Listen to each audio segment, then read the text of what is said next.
नमस्कार। बिहार में जातिगत जनगणना को लेकर खबरें आ रही हैं। कुछ दिन पहले बिहार के हाई कोर्ट ने पटना हाई कोर्ट ने उस पर रोक लगा दी थी। अभी फिर से उसे जारी करने का अनुमति दिया गया है हाई कोर्ट द्वारा ही। तो उसे रोका क्यों गया था, क्या कारण थे जो रोकने के लिए याचिका दी गई थी, क्या कारण उसमें दिए गए थे, उस पर ही बात करेंगे। जो बिहार में जो जातिगत जनगणना है उसे बिहार सरकार चाहती है कि किया जाए, पर कुछ समय पहले उस पर जनवरी से चालू हुआ था। उसके बाद कुछ समय बाद उस पर रोक लगाने के लिए याचिका दायर की गई पटना हाई कोर्ट में, और पटना हाई कोर्ट को उसे तत्कालीन रोक लगाया और कहा कि जब तक हम अंतरिम फैसला नहीं देते तब तक इस पर रोक रहना चाहिए। फिर अंतरिम अंतरिम फैसला आया कि नहीं, इसे चालू कीजिए, इसमें ऐसे कोई बात है नहीं जिस पर रोकना चाहिए, तो फिर उसे चालू अब कर दिया गया है।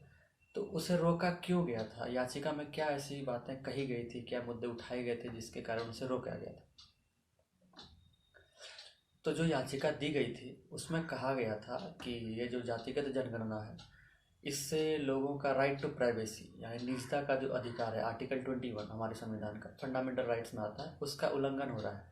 कि आज लोगों का कहने का मतलब लोगों की जो अपनी निजता है, अपनी जानकारियां हैं, वो उससे बाहर निकल रहे। जैसे कि इस जनगणना में आपसे आपकी जाति पूछी जाएगी और आपका इनकम पूछा जाएगा, रेसिडेंस वगैरह पूछी जाती है, तो उससे कहा जाता है कि लोगों का निजता बाहर आएगा। पर और दूसरा ये एक कारण था, और दूसरा कारण था कि उसमें ये कहा गया था जो जनगणना करने का अधिकार है, जो जनगणना करने की प्रक्रिया है, ये सिर्फ केंद्र सरकार के पास है, राज्य सरकारों के पास ये नहीं है। तो इसलिए बिहार सरकार कैसे इसे कर सकती है, अगर करना है तो केंद्र सरकार करे, बिहार सरकार ये कैसे करेगी।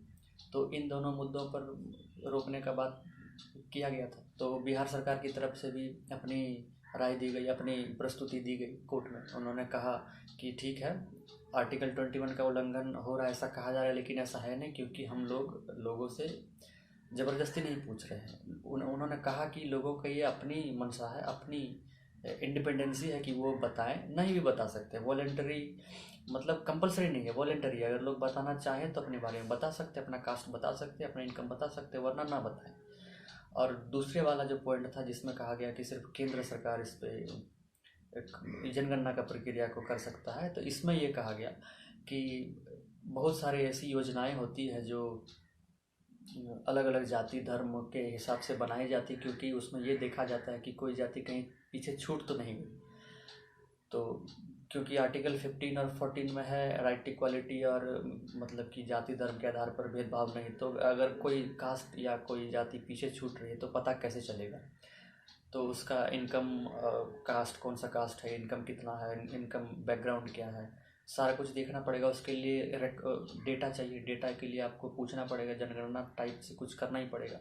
तो अब इसमें ये कहा गया है कि ये दलील दी गई बिहार सरकार की तरफ से कि हमें जो डेटा चाहिए, आंकड़े चाहिए, उसमें से ठीक है जनगणना केंद्र सरकार कर सकती है, लेकिन डेटा हमें लेना है, ये बात बताया गया है। कॉन्स्टिट्यूशन में ही ये कहा गया है। जो 3 लिस्ट होते हैं हमारे कॉन्स्टिट्यूशन में, एक होता है सेंट्रल लिस्ट जिसमें सब सेंट्रल गवर्नमेंट उस पर कानून बनाती है, और दूसरा होता है स्टेट लिस्ट जिसमें सिर्फ राज्य सरकारें कानून बनाती है, और तीसरा होता है जो दोनों मिलकर कानून बनाती है। जो तीसरा वाला लिस्ट में जो दोनों मिलकर कानून बनाते हैं उसमें एक एंट्री दी हुई है, उसमें कहा गया है अगर डेटा की ज़रूरत होगी कुछ कल्याणकारी योजनाओं ऐसे कुछ को लेके जिसमें कि राज्य सरकार या केंद्र सरकार कानून बनाना चाहती है, तो राज्य सरकार भी डेटा जो है, आंकड़े जो है वो इकट्ठे कर सकती है अपने तरीके से। तो इसी चीज़ को लेकर फिर कोर्ट ने फैसला दिया कि ठीक है, जब राज्य सरकार को डेटा इकट्ठा करना है तो इसलिए वो इस जनगणना को जारी रखने के लिए हाई कोर्ट ने कहा कि नहीं, इसमें ऐसी कुछ भी बात नहीं है जिससे इसे रोका जा सके और इसे चालू रखना चाहिए। अब ऐसे कुछ नेगेटिव इम्पैक्ट होंगे, पॉजिटिव इम्पैक्ट होंगे। पॉजिटिव इम्पैक्ट तो बहुत सारे बता दिए ही गए हैं पक्ष के द्वारा कि कल्याणकारी योजनाएं आएंगी, उसमें देखा जाएगा कि कोई पीछे तो छूट नहीं रहा है, ऐसे कुछ। और नेगेटिव इम्पैक्ट ये हो सकता है कि एक तो बिहार में ऐसे ही कास्टिज्म बहुत हाई है, और कास्ट बेस्ड पॉलिटिक्स बिहार में देखा गया शुरू से, और अभी थोड़ी सी उसे और हवा मिलेगी, और वो थोड़ा और आप कह सकते हैं चरम की तरफ जाएगा कास्ट बेस्ड पॉलिटिक्स। इस डेटा से ये नेगेटिव हो सकता है, ये अनुमान है। अब कितना इस पर आएगा कास्टिज्म का प्रभाव, ये तो समय ही बताएगा। और इसमें सही ज़्यादा होंगे या नेगेटिव्स ज़्यादा होंगे या पॉजिटिव्स ज़्यादा होंगे, ये समय के साथ कहा जा सकता है। अभी इस पर बहुत जल्दी टिप्पणी करना कोई सही बात नहीं होगी।